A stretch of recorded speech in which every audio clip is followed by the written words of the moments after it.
Baik,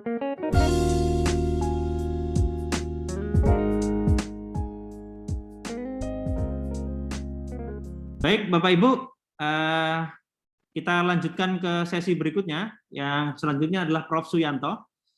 Saya tidak berani membatasi waktu untuk Prof. Suyanto karena tadi kayaknya disenggol oleh Pak Menko banyak sekali untuk harus dijawab. Tapi mungkin karena masih jam 10, kita targetkan jam 11.30 ya Pak Didik, Pak Kowong ya, untuk kita selesaikan. Saya kira monggo waktu dan layar saya persilahkan ke Prof. Suyanto untuk menyampaikan pikiran-pikirannya. Terima kasih. Assalamualaikum warahmatullahi wabarakatuh. Waalaikumsalam warahmatullahi wabarakatuh. Yang saya hormati Ketua Majelis Dikdasmen PP Muhammadiyah, Bapak Dr. Sungkowo, juga di sini ada Pak Didik, dan yang saya hormati juga Bapak Profesor Dr.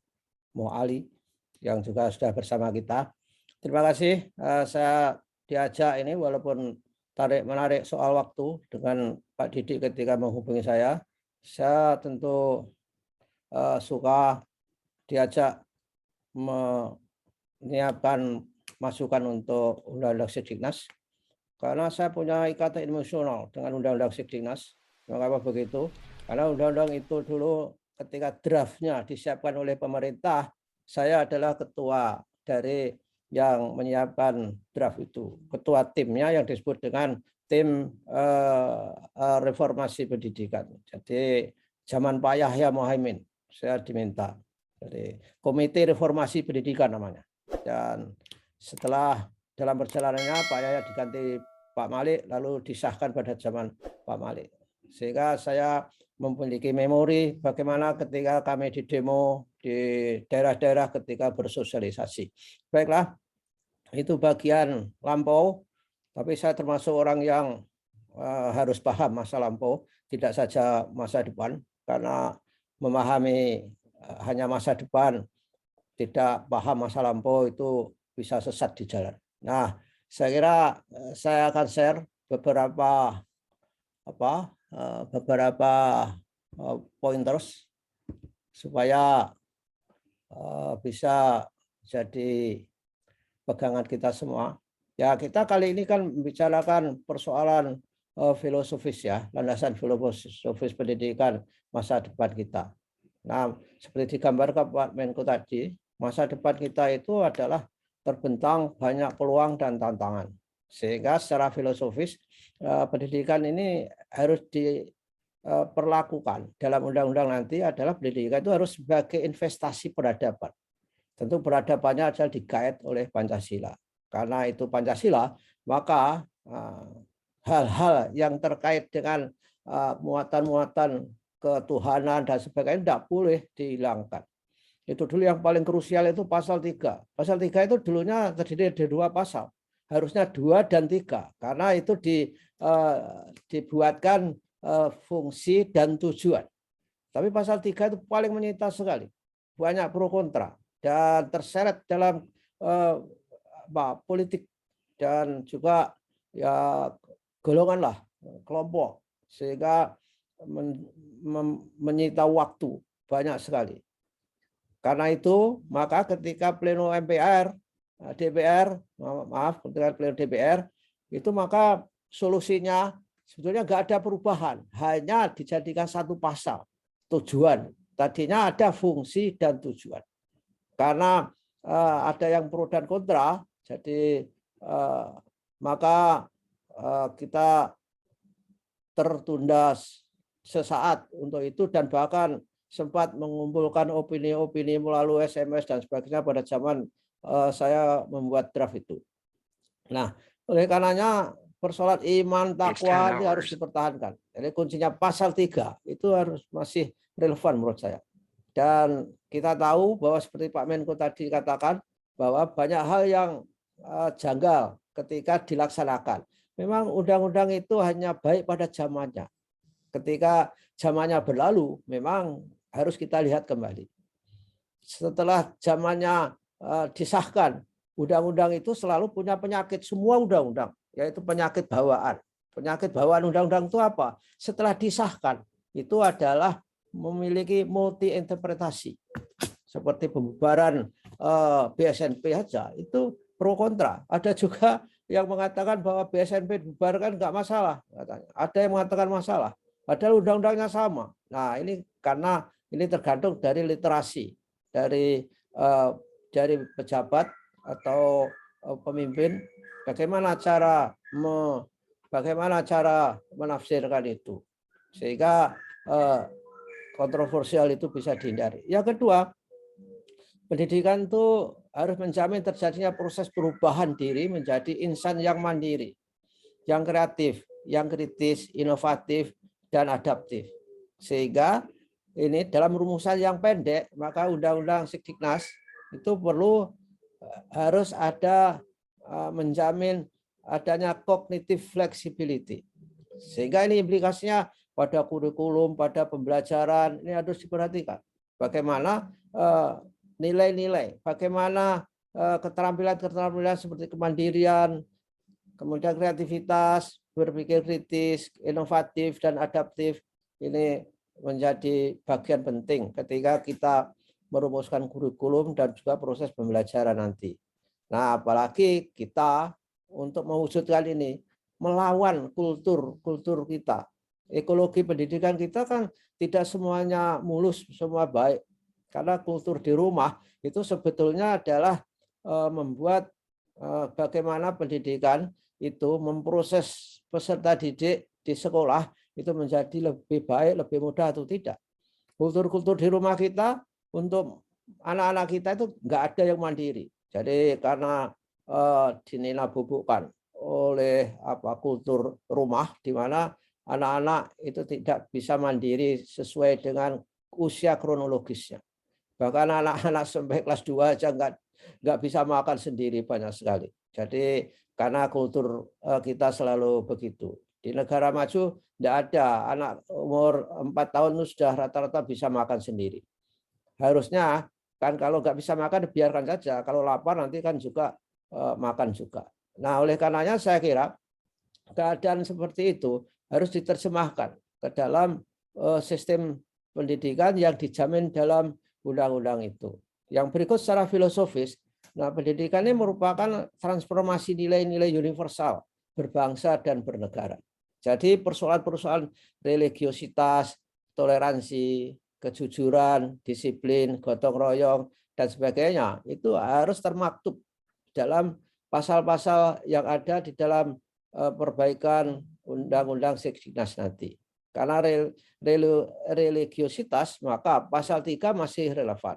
Kemudian pasal yang mengatakan ini yang menjadi kontroversial juga dulu, yang menyebabkan enggak segera disahkan itu adalah pasal yang saya lupa pasalnya, tapi ada pasal yang mengatakan bahwa pendidikan agama terutama.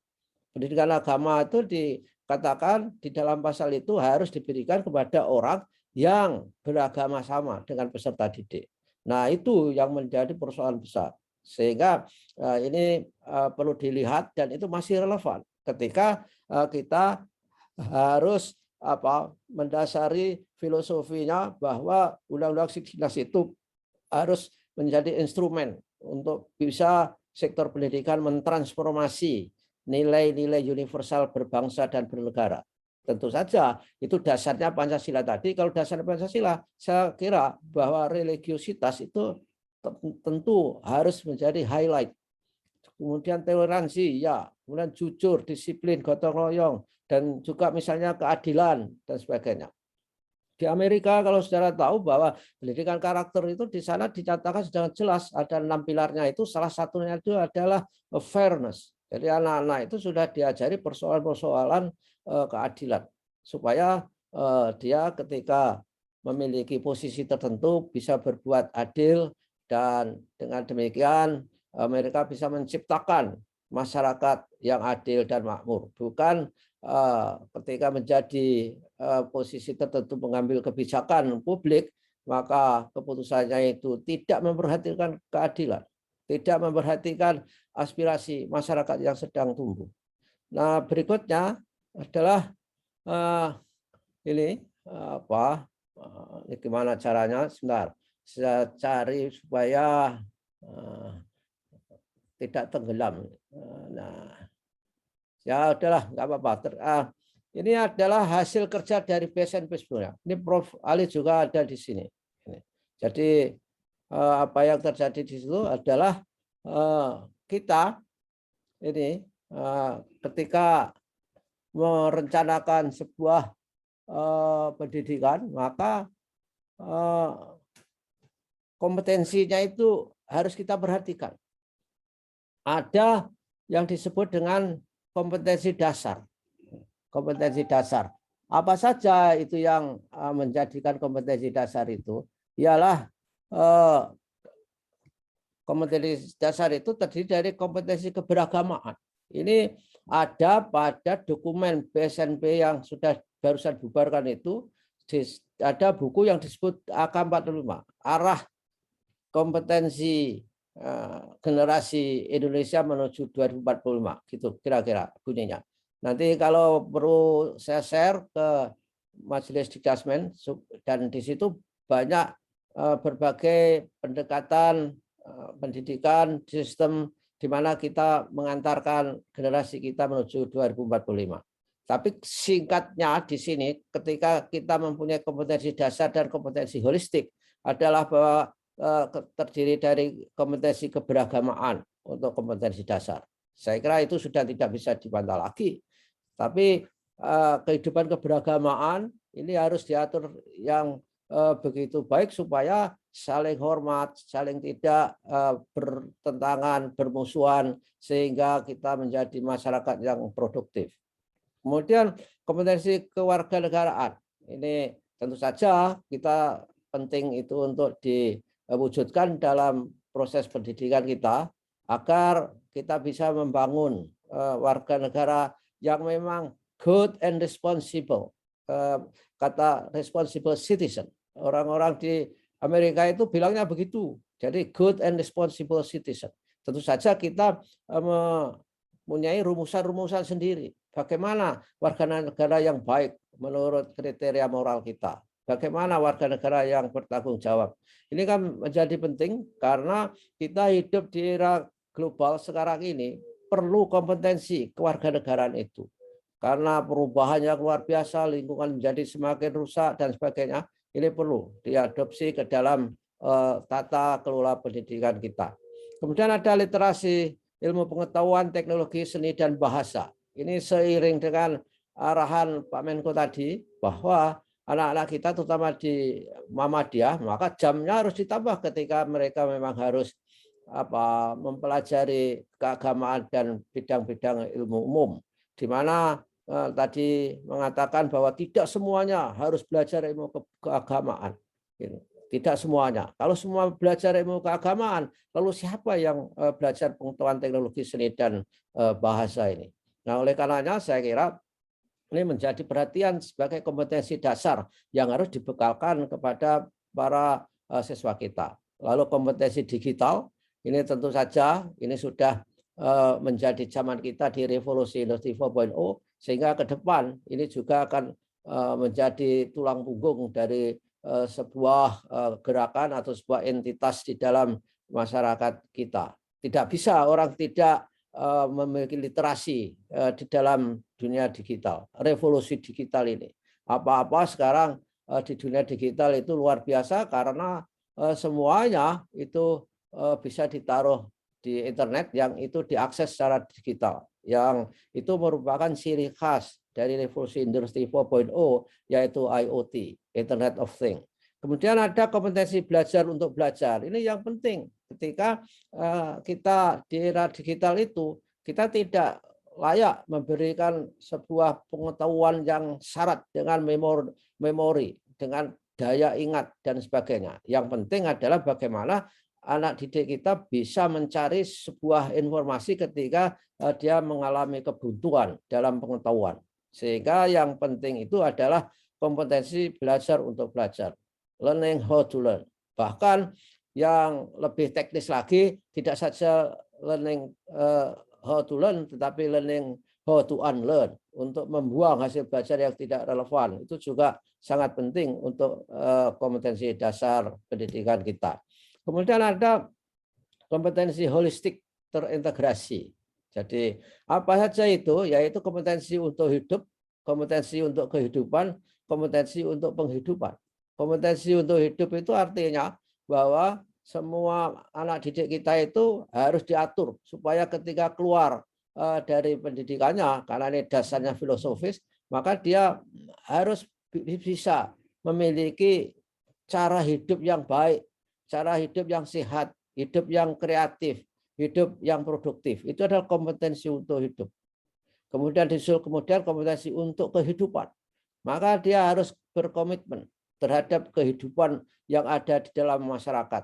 Sehingga dia harus bisa memiliki skill bagaimana berhubungan dengan masyarakat, bagaimana berhubungan dengan negaranya, bagaimana apa yang harus dilakukan dengan kenegaraan ketika mereka harus berkontribusi sebagai warga negara. Pendek kata, ini adalah urusan peserta didik setelah memiliki kompetensi harus bisa hidup dengan masyarakat, hidup dengan negara di tataran yang nasional.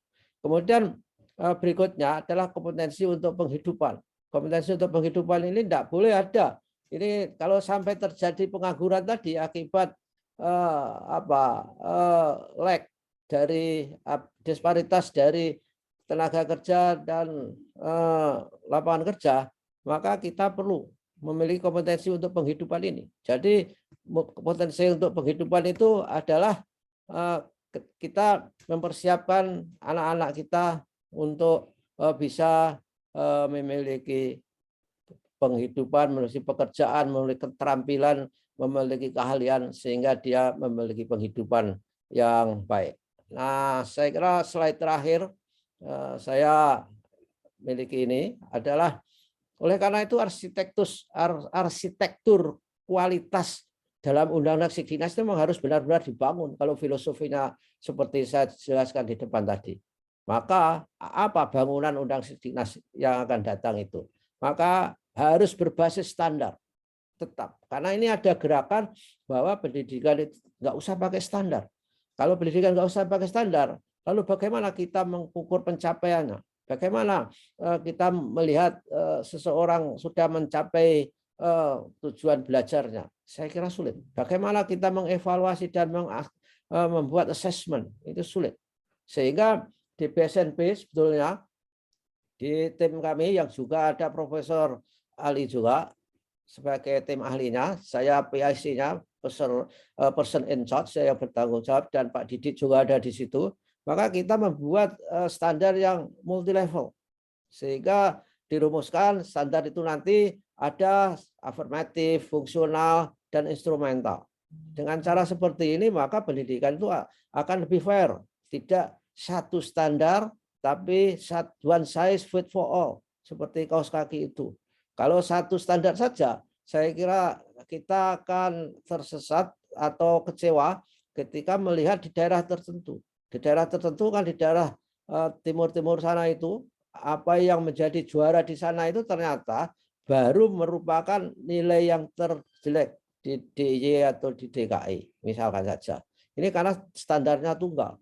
Karena standar tunggal itu, maka ketika orang melakukan pendidikan, dianggapnya bahwa sudah sama dengan yang lain. Nah, ketika standarnya multi level nanti ada pilihan-pilihan. Jadi di undang-undang perlu ada menu-menu itu.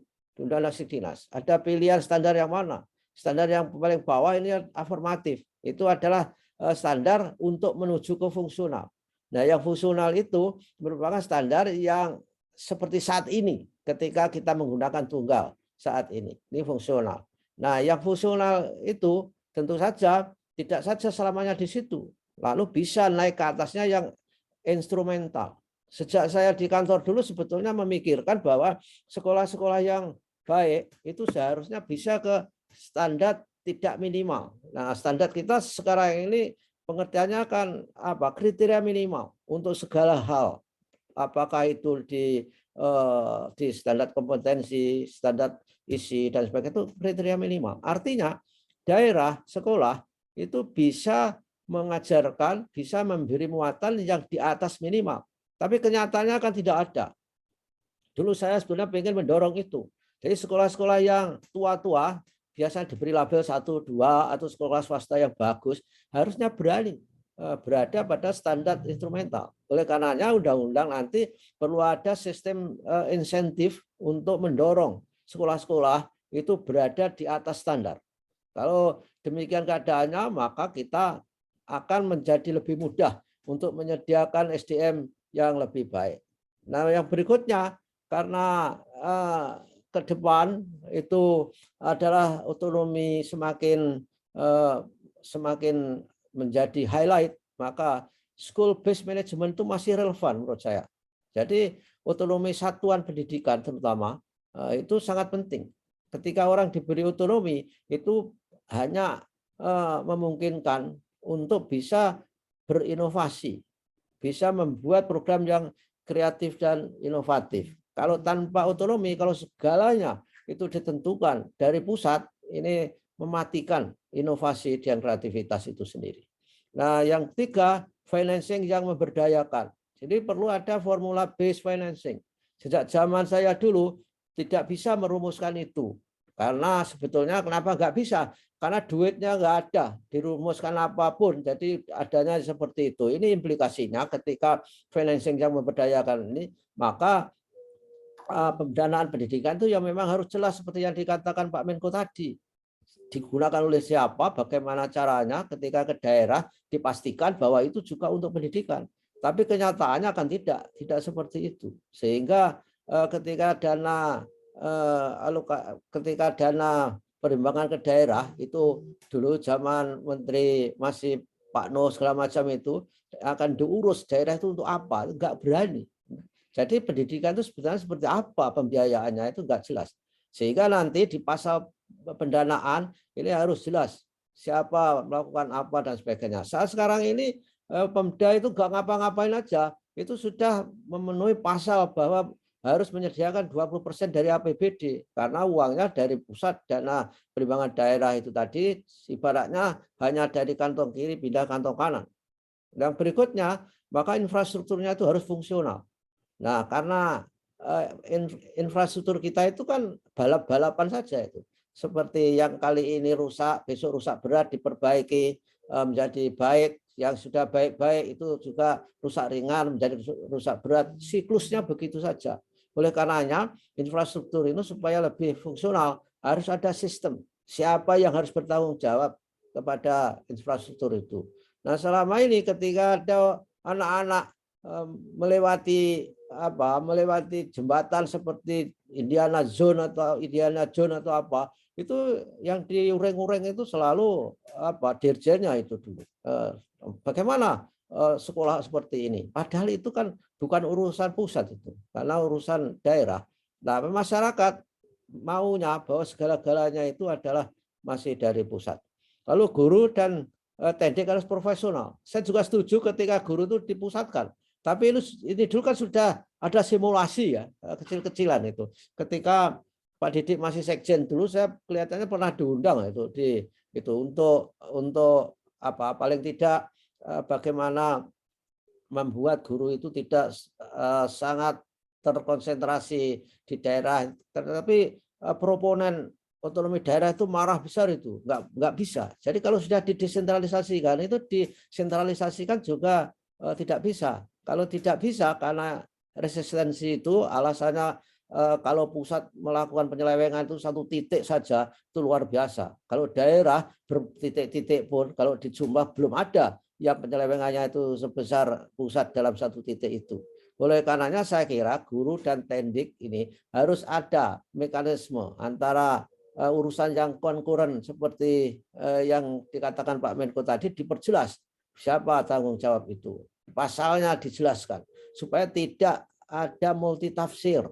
Karena undang-undang itu paling lemah adalah multitafsir itu. Apalagi kalau multitafsirnya itu sudah dilandasi background oleh kepentingan kelompok maupun politis. Kemudian berikutnya, saya mempunyai pemikiran bahwa negeri ini itu harusnya sudah tidak saatnya lagi membedakan negeri dan swasta. Dengan kata lain, negeri dan swasta itu harus terintegrasi. Baik dalam pembiayaan, program, pengawasan, dan sebagainya. Karena kalau ada dikotomi seperti itu, swasta dan negeri itu to some extent itu kadang-kadang bermusuhan. Misalkan saja kalau negeri mau bantu mendirikan sekolah itu saja sudah dianggap predator bagi sekolah swasta yang ada di situ. Saya dulu pernah hal seperti itu sampai didatangi tokoh-tokoh hebat yang di Jakarta dan meyakinkan bahwa apa yang kita lakukan itu adalah predatornya sekolah itu. Nah, kalau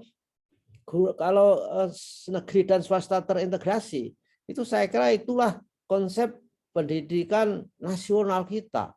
Tidak usah membedakan. Jadi pemerintah negara itu juga harus merencanakan, mengawasi swasta itu sama dengan negeri.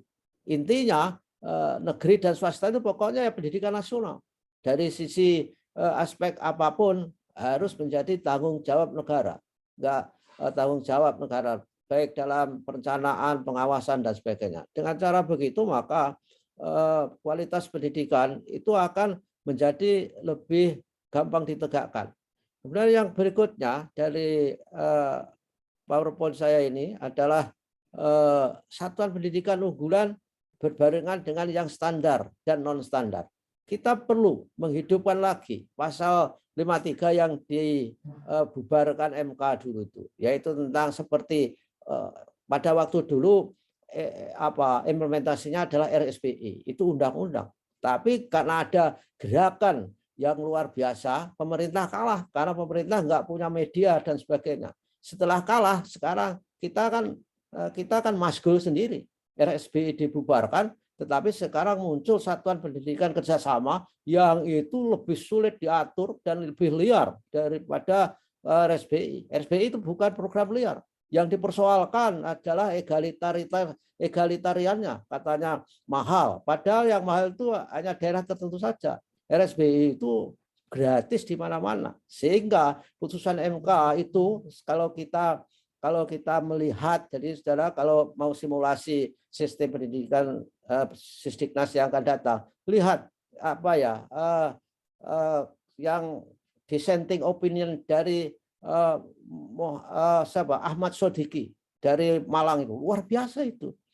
Dia mengatakan bahwa keputusan membubarkan RSBI itu sebenarnya tidak betul karena judicial review-nya itu praktek itu dimusuhkan, dihadapkan dengan undang-undang dasar. Yang benar itu adalah undang-undang, pasal undang-undang dihadapkan dengan undang-undang dasar. Kalau prakteknya itu masalah harusnya diperbaiki. Nah, oleh karena itu kita perlu menaruh ke pusat keunggulan di dalam sistem undang-undang yang akan datang itu. Kalau kita programnya itu semuanya berdasarkan popularitas, populis, Indonesia nggak maju-maju. Semuanya itu mediocre. Kalau ada yang pusat keunggulan, maka dia akan menjadi benchmark dari sekolah yang lain. Dan itu akan melahirkan SDM yang hebat, dan dari situ akan menjadi gerbong penghela kemajuan, baik dalam peradaban, ilmu pengetahuan, apapun. Karena prakteknya di dunia ini nggak ada orang misalnya 1 miliar yang hebat, less than 1 miliar itu. Tapi karena orang-orang hebat itu kreativitasnya akhirnya bisa menyeret sistem sehingga mempengaruhi orang-orang. Coba di dunia itu kan sekarang ini diwarnai beberapa orang saja. Apakah Google, Zoom, YouTube, kemudian Instagram. Hal itu tidak semua orang yang memikirkan, beberapa orang saja.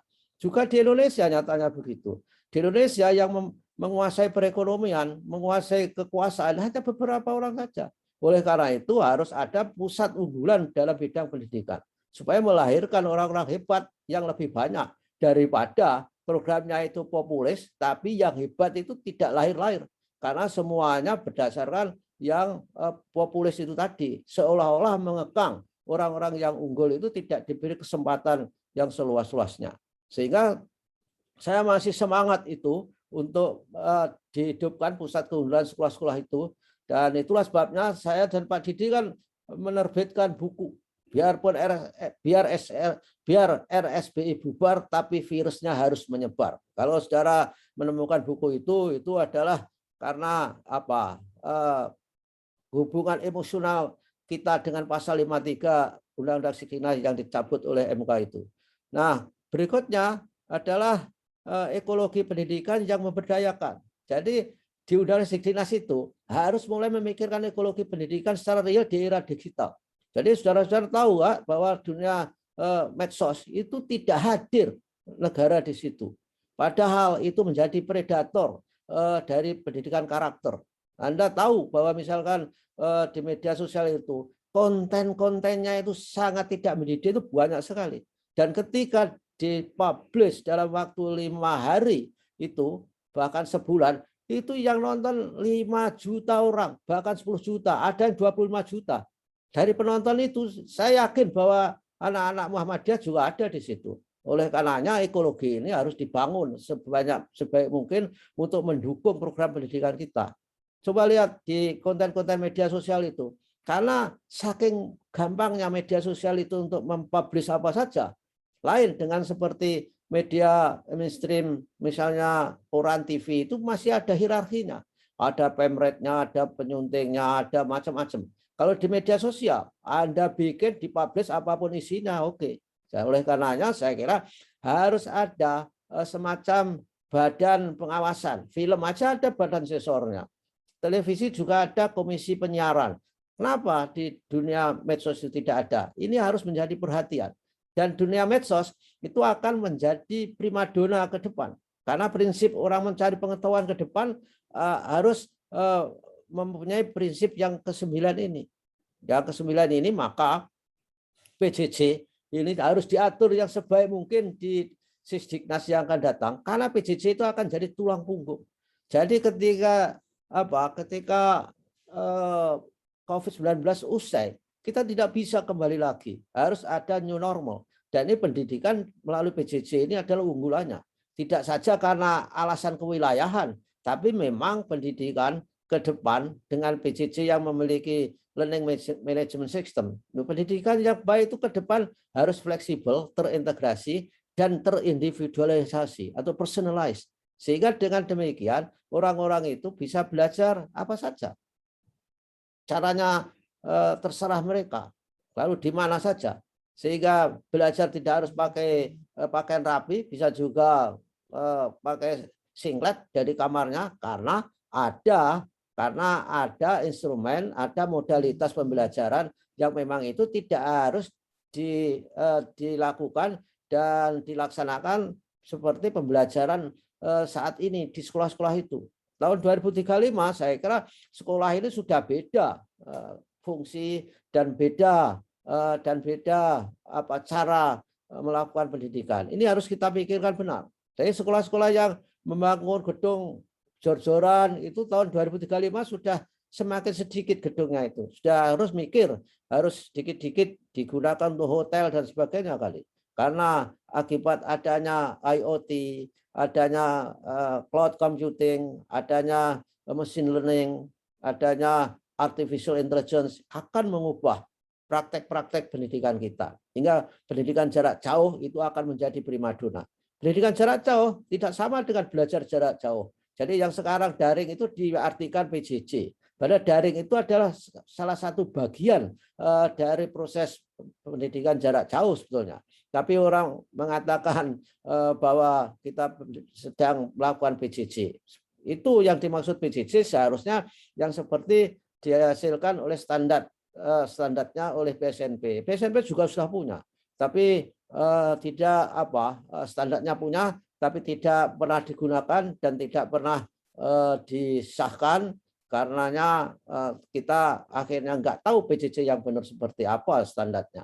Saya kira itulah secara moderator apa yang bisa saya sampaikan karena waktunya terbatas, maka Prof. Ali juga harus punya waktu untuk menyampaikan gagasan dan inspirasi dan aspirasi untuk perbaikan Undang-Undang Sidiknas dari Majelis Dikdasmen ini. Semoga ada manfaatnya. Mohon maaf kalau ada hal-hal yang tidak diperkenan, tentu saja akibat dari ketidaktahuan saya. Terima kasih. Billahi taufik wal hidayah. Wassalamualaikum warahmatullahi wabarakatuh.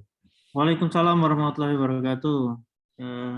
Kita ucapkan terima kasih pada Prof. Suyanto yang secara powerful tadi menyampaikan banyak catatan-catatan yang menarik. Nanti kita sambung di diskusi jika memungkinkan untuk kita diskusi. Terima kasih Prof. Suyanto, saya kira tadi banyak sekali catatannya tentang bagaimana menyiapkan pendidikan di masa depan, khususnya kaitannya dengan revisi Undang-Undang Sisdiknas di filosofi dan kompetensinya.